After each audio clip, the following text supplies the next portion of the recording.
Picture a phone lying face down on a table for an entire day. No buzzing, no red dot stealing a glance every few minutes, no mirror held up by strangers' opinions waiting to tell you how you measured up today. Now, picture someone choosing that silence on purpose, not because they're hiding, not because they're behind on technology, because somewhere along the way, they looked straight into the center of $1 billion attention machine, and they walked away from it with their eyes wide open. Right now, over 1 billion people will open Instagram today, and a small, quiet group never will. This isn't a story about people who got left behind. It's a story about what's actually happening inside their minds and why their choice might be the smartest one in the room. It's worth pausing on that number for a second. 1 billion people every single day, feeding a system that runs almost entirely on their attention. Most people assume the ones who skip Instagram are lonely, antisocial, or stuck in the past. That assumption misses almost everything. Talk to enough of them and a pattern starts to surface. These are people who notice things others scroll past. They watch a room before they speak in it. They remember conversations word for word long after everyone else has forgotten them. They aren't avoiding connection. They're protecting something inside themselves that connection, in its current digital form, keeps quietly chipping away at. Ask one of them why, and the answer rarely sounds dramatic. It usually sounds like relief, the kind that comes from putting down a weight nobody asked them to carry in the first place. Friends sometimes describe these people as private, as if privacy were a flaw to be corrected rather than a choice worth respecting. In the 1950s, a psychologist named Leon Festinger discovered something simple and brutal. Human beings measure their own worth by glancing sideways at everyone around them. We don't know if we're doing well in life. We only know if we're doing worse than the person next to us. Instagram didn't invent that instinct. It weaponized it. Every photo in that feed is a highlight reel, filtered, cropped, and timed for maximum impact, standing in for someone else's entire life.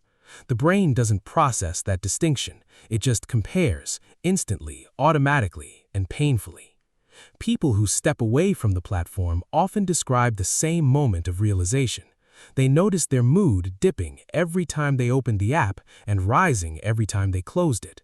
So they stopped opening it, not because of willpower, out of self-preservation.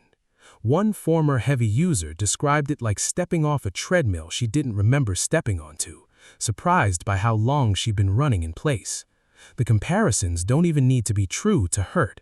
A single staged photo can outcompete an entire year of someone else's quiet, unphotographed happiness. Here's the part most people never think about. Instagram wasn't designed by accident to be hard to put down. It was built using the same reward structure found in slot machines, a variable, unpredictable payout. You never know if the next scroll brings a like, a comment, or nothing at all. That uncertainty is exactly why it's addictive. Neuroscientists call this a variable ratio reinforcement schedule, and it's one of the most powerful behavioral hooks ever discovered. Slot machines use it, loot boxes use it, and the biggest social platforms on Earth use it too. The people who walk away aren't immune to dopamine. They're just unusually aware of how it's being engineered against them. Once you see the slot machine, it's hard to keep pulling the lever and call it a coincidence. Some describe it almost like learning a magic trick. The illusion still works on everyone else, but it stops working on you the moment you spot the mechanism behind the curtain. Casinos spent fortunes refining this exact mechanism. The fact that it now lives in a free app on a child's phone should unsettle more people than it does. There's a deeper layer most articles never touch. Every post on Instagram is a tiny performance, a curated fragment of a person built for an audience that's judging in real time. Psychologists call this self-presentation, and in small doses, that's completely normal. Everyone adjusts how they show up in public. But constant daily performance changes something. The line between who you actually are and who you're performing to be starts to blur. Researchers studying heavy platform use have found a measurable rise in something called self-objectification, where people begin to see themselves the way an audience would, instead of how they actually feel. People who avoid the platform often say the same thing in different words. They wanted to know who they were without an audience watching them. Not a curated highlight, not a character, just the unfiltered, unscored version of themselves. It's a strange kind of freedom, the freedom to have an ordinary Tuesday and let it stay ordinary, with nobody waiting to grade it. A curated identity takes energy to maintain, and that energy has to come from somewhere. For many, it gets pulled straight out of the same reserves meant for actual relationships. Psychologists Edward Deci and Richard Ryan spent decades studying what makes people feel genuinely fulfilled, and they found three core needs: competence, connection, and autonomy, the sense that your choices are actually yours. Social platforms quietly erode that third need. Algorithms decide what you see. Engagement metrics decide what counts as success. Even your own face gets filtered by rules you never agreed to.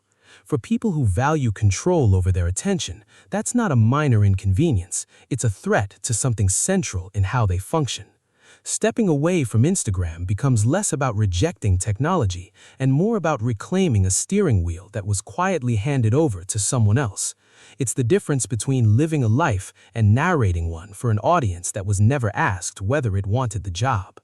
That kind of control isn't loud or rebellious. It looks almost boring from the outside, which is exactly why most people overlook how deliberate it really is. The average person spends well over 30 hours a month on Instagram.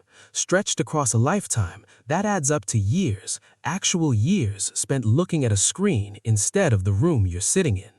People who never download the app often describe a different relationship with time. Dinners last longer. Conversations go deeper because nobody's phone is buzzing under the table. Boredom, the uncomfortable kind that used to spark new ideas, gets room to breathe again instead of getting swallowed by an infinite scroll. Some of history's best ideas were born in exactly that kind of boredom, the kind almost nobody allows themselves to sit inside anymore. Multiply those 30 hours by even a single decade, and the numbers stop sounding small. It starts sounding like a second job nobody applied for. None of this means Instagram is evil or that everyone should delete it tomorrow. For plenty of people, it's a genuine tool for connection, business, and creativity, and plenty of thoughtful, self-aware people use it every day without losing themselves in it. But the people who choose to stay off it aren't broken, behind, or afraid.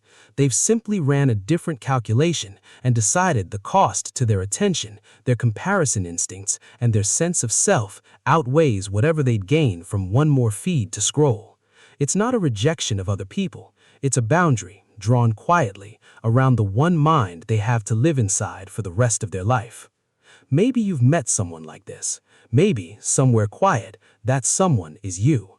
The next time you watch a person scroll past Instagram without a second thought, you're not watching someone missing out. You're watching someone who already ran the numbers and chose themselves.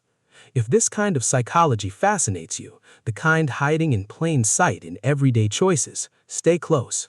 There's a lot more of it waiting to be uncovered, one quiet decision at a time.